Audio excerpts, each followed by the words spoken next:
ইউক্রেনের president Volodymyr জেলেনস্কির বিরুদ্ধে শান্তি আলোচনায় ব্যাঘাত ঘটানোর অভিযোগ এনেছেন মার্কিন প্রেসিডেন্ট ডোনাল্ড ট্রাম্প। কিয়েভ ক্রিমিয়াকে রাশিয়ার অঞ্চল হিসেবে স্বীকৃতি দেবে না, জেলেনস্কির এমন মন্তব্যের পর এই অভিযোগ করেন তিনি।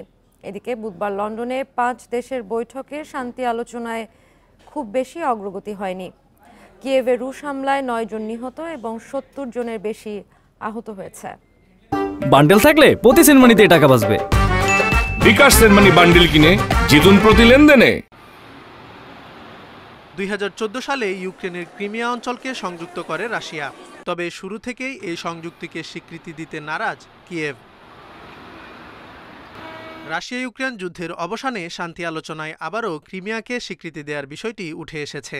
ক্রিমিয়াকে রাশিয়ার অংশ হিসেবে স্বীকৃতি এবং যুদ্ধ শুরুর পর রাশিয়ার দখল করা সব অঞ্চলকে অনানুষ্ঠানিক স্বীকৃতি দেওয়ার প্রস্তাব দিয়েছে যুক্তরাষ্ট্র। তবে কিয়েভ ক্রিমিয়াকে রাশিয়ার অঞ্চল হিসেবে স্বীকৃতি দেবে না বলে সাফ জানিয়ে দিয়েছেন ইউক্রেনের প্রেসিডেন্ট ভলোদিমির জেলেনস্কি।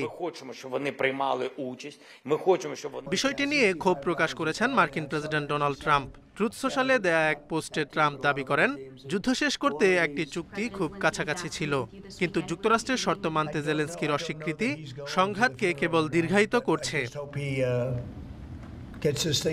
পরে হোয়াইট হাউসে এক সংবাদ সম্মেলনে পুতিন ও জেলেনস্কির সঙ্গে একটি চুক্তির বিষয়ে আশাবাদ ব্যক্ত করেন ট্রাম্প।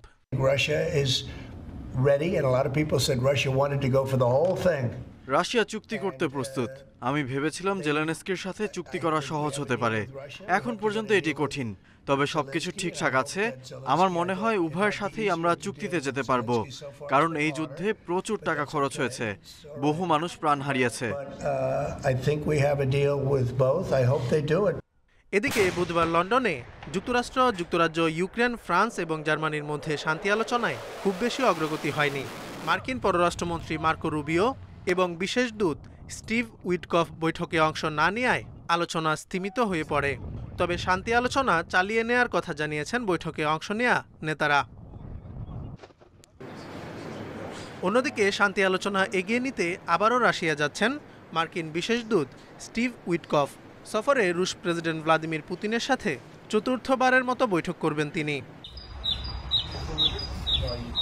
এর আগে ইউক্রেনের মারহানেতে রাশিয়ার ড্রোন হামলায় অন্তত 9 জন নিহত হয়, আহত হয় 30 জন।